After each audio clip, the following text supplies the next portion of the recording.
से कुछ दूध नहीं आता उसमें, उसको खींचना पड़ता है। डार्विन से कोई पूछेगा उसको खींचना किसने सिखाया? 4 पैर वाले जितने भी पशु हैं, मैं 65 साल का आदमी हूं, ये मैं तैरना नहीं जानता, पानी में गिरूंगा तो डूब के मर जाऊंगा। लेकिन गाय का बच्चा, घोड़े का बच्चा, ये जितने भी बच्चे 4 पैर वाले हैं, पैदा होते इसको पानी में डाल दीजिए, वो तैर के बाहर निकल जाएंगे। डार्विन को पूछो कि उनको तैरना किसने सिखाया? तो हम तो इस प्रकार की बातें पढ़ रहे हैं। इसलिए बुद्धि परमात्मा देता है। आप जितनी जितनी बुद्धि की प्रार्थना करेंगे, जितनी जितनी उसके अंदर जाएंगे, तो आपको बुद्धि मिलेगी। महर्षि दयानंद वेद भाष्य करते थे, और वेद भाष्य करते कोई शब्द ऐसा आ जाता था, लेखकों को कहते थे कि बैठ जाइए, थोड़ी देर रुकिए। अंदर जाते थे, समाधिस्थ होते थे, और परमपिता परमेश्वर के द्वारा प्रेरणा लेते थे कि इसका क्या अर्थ है। और ऐसी ही प्रार्थना हमारे मुल्क के जो है अग्निवर्त जी कर रहे हैं। आर्य समाज के विद्वानों के मुकाबले में अग्निवर्त जी की इतनी पढ़ाई भी नहीं है, साइंस में भी इतनी पढ़ाई नहीं है, इंग्लिश में भी इतनी पढ़ाई नहीं है, लेकिन आप देख लीजिए किस प्रकार की वो बातें अपनी बुद्धि से परमात्मा की प्रेरणा के द्वारा हमारे सामने ला रहे हैं। ये बहुत ही अभिनंदनीय बात है। इसलिए आप लोगों से प्रार्थना है कि आप ज्ञान की उपासना करिए और ज्ञान से सोचिए, किसी बात को ज्ञान से सोचिए कि ये ठीक है कि नहीं है। हमने बहुत सी बातें ऐसे ही मान ली। हमारे यहाँ मतलब मारवाड़ में भजन गाते हैं ना, भगवान कृष्ण जैसे व्यक्ति को उसकी परीक्षा के लिए जो है, कृष्ण ने रुक्मिणी की परीक्षा के लिए किसका बंगड़ी बनाने वाले का रूप ले लिया, और वो बंगड़ी बेचने आ गया कृष्ण भगवान, और रुक्मिणी उसके ऊपर मोहित होगी। और शिव जी इतने योगी व्यक्ति थे, पार्वती उनकी परीक्षा लेने के लिए भिल्ली बन के आ गई। अरे भले आदमी, आप जिन लोगों को अपने पूज्य मानते हो, जो इतने बड़े हैं, जो इतने मतलब के जो है योगी पुरुष हैं, वो एक भिल्ली के ऊपर मोहित हो जाएंगे। लेकिन बात वहीं आ गई कि हमने जो है बुद्धि को एक तरफ रख दिया, और बुद्धि को एक तरफ रखने का परिणाम यह आया कि आज हमारी ये दुर्गति हुई है। तो आज हमारे जो है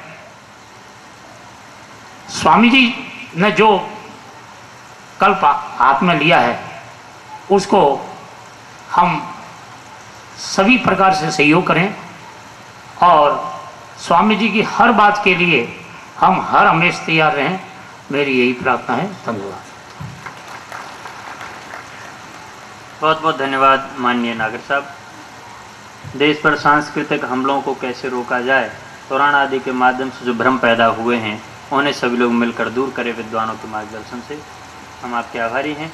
अब मैं आर्य प्रतिनिधि सभा गुजरात के अध्यक्ष एवं शारदीय शिक्षा सभा नई दिल्ली के उप प्रधान माननीय सुरेश चंद्र अग्रवाल जी से निवेदन करूंगा, आप आएँ और आज के इस कार्यक्रम से संबंधित एवं शुभाशीष प्रदान करें।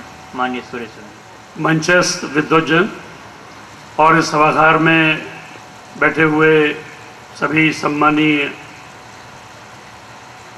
हमारे धर्मप्रेमी बंधुओं और मातृशक्ति,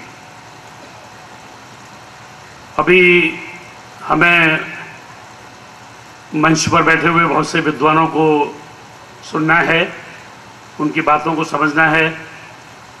मैं अधिक समय आपका नहीं लूँगा, केवल स्वामी जी ने अभी जो कुछ आपसे कहा, स्वामी अग्निवर्त जी नैष्ठिक जी ने, मैं उनकी बात को ही दोहराना चाहूँगा केवल इस रूप में कि अभी शारदीय शिक्षा सभा की ओर से 23, 24, 25, 26 सितंबर को हॉलैंड में एक अंतर्राष्ट्रीय आर्य सम्मेलन हुआ था। उसमें भी चारों दिन केवल वेद पर ही चर्चा हुई, क्योंकि यदि विश्व में शांति लानी है, जो भी विषमताएं आज देखने को मिल रही हैं,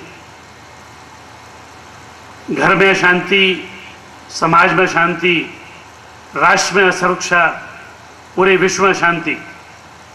तो अगर इसका कोई तरीका है तो स्वामी दयानंद जी जो कहा था कि बैक टू वेदास, हमें वेदों की ओर लौटना होगा, वेदों को समझना होगा, क्योंकि जो भारतीय संस्कृति है, हमारी जो भारतीय परंपराएं हैं, वो कहाँ से आई हैं, कहाँ पर उनका मूल स्रोत है, उन सब बात को जानने के लिए हमें वेदों की ओर लौटना होगा। और स्वामी जी जो एक महान कार्य कर रहे हैं, मैं उन्हें सारदेशिक की ओर से, गुजरात प्रांतीय सभा की ओर से बहुत बहुत साधुवाद देता हूँ। वो एक बहुत ही कठिन कार्य कर रहे हैं, असंभव सा कार्य कर रहे हैं, जिसमें हमारे और आप सबके सहयोग की बड़ी आवश्यकता है। मैं आपसे भी अपील करूँगा और स्वामी जी को आश्वासन देना चाहता हूँ कि सारदेशिक की ओर से, क्रांति सभा की ओर से और हमारे व्यक्तिगत तौर पर भी हम सब प्रकार का सहयोग उनको देने को तत्पर है। वो अपने मिशन को आगे बढ़ाएं, पूरा हिंदुस्तान उनके पीछे है। इन्हीं बातों को कहते हुए मैं अपने विचारों को विराम दूंगा। ओम शांति।